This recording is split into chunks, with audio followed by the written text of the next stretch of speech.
The only thing you need to know to understand the deepest metaphysical secrets is this: that for every outside there is an inside, and for every inside there is an outside. And although they are different, they go together. There is, in other words, a secret conspiracy between all insides and all outsides, and the conspiracy is this: to look as different as possible, and yet underneath to be identical. Because you don't find one without the other. Like Tweedledum and Tweedledee agreed to have a battle. Note that, agreed. So there is a secret. What is esoteric, what is profound, and what is deep is what we will call the implicit. What is obvious and on the open is what we will call the explicit. And I and my environment, you and your environment, are explicitly as different could be. But implicitly, you go together. And this is discovered by the scientist when he tries, as the whole art of science is to describe what happens exactly. And when he describes exactly what you do, he finds out that your behavior is not something that can be separated from the behavior of the world around you. He realizes then that you are something that the whole world is doing. Just as when the sea has waves on it, all right, the sea, the ocean is waving.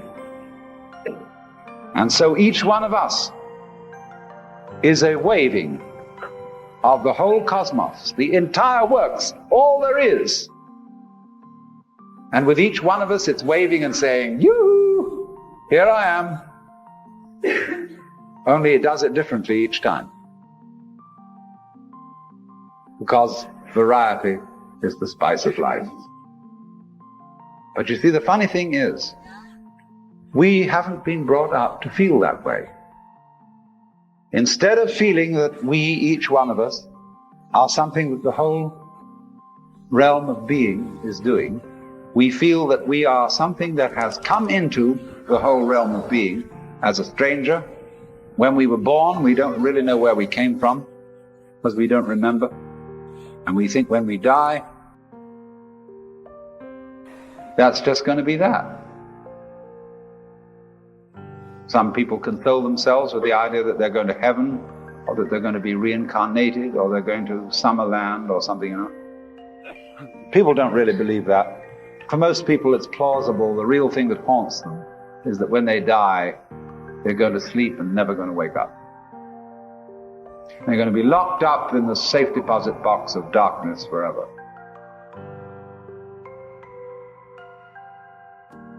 But that all depends, you see, upon a false notion of what is oneself.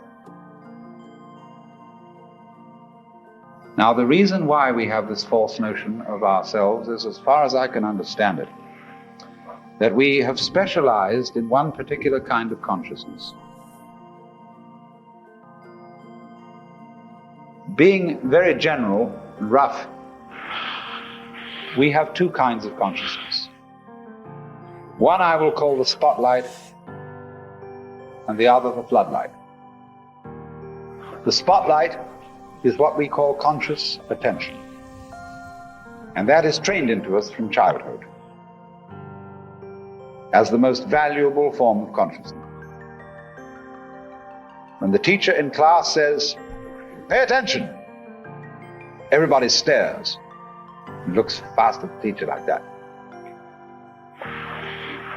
That's spotlight consciousness. Fixing your mind on one thing at a time. Concentrate. And even though you may not be able to have a very long attention span, nevertheless you concentrate. You use your spotlight, one thing after another, one thing after another. Flip, flip, flip, flip, flip, flip, flip, flip, like that. But we also have another kind of consciousness, which I'll call the floodlight.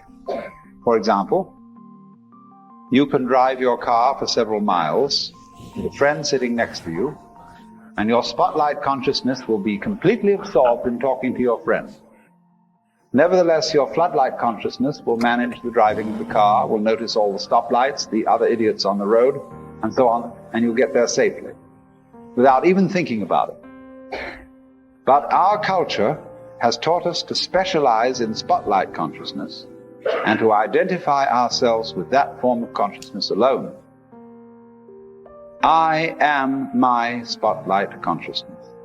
My conscious attention, that is my ego, that is me. And very largely we ignore the floodlight. Now the floodlight consciousness is working all the time. Every nerve end that we have is its instrument.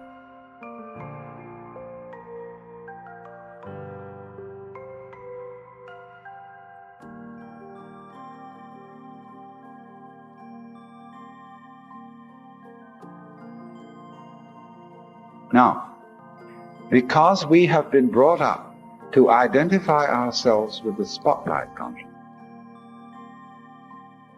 and the floodlight consciousness is undervalued, we have the sensation of ourselves as being just the spotlight. Just the ego that looks and attends to this and that and the other. And so we ignore and are unaware of the vast, vast extent of our being. People who by various methods become fully aware of their floodlight consciousness have what is called a mystical experience or a cosmic consciousness, because they discover that the real deep, deep self, that which you really are, fundamentally and forever, is the whole of being. All that there is, the works, that's you. Just as a sun or star has many rays, so the whole cosmos expresses itself in you, in you, in you, in you, in you, with all the different variations. It dances with infinite variety. But every single dance that it does, that is to say, you is what the whole thing is doing. But you see, we forget it. We don't know. We've been brought up in a special way, so that we are unaware of the connection. The external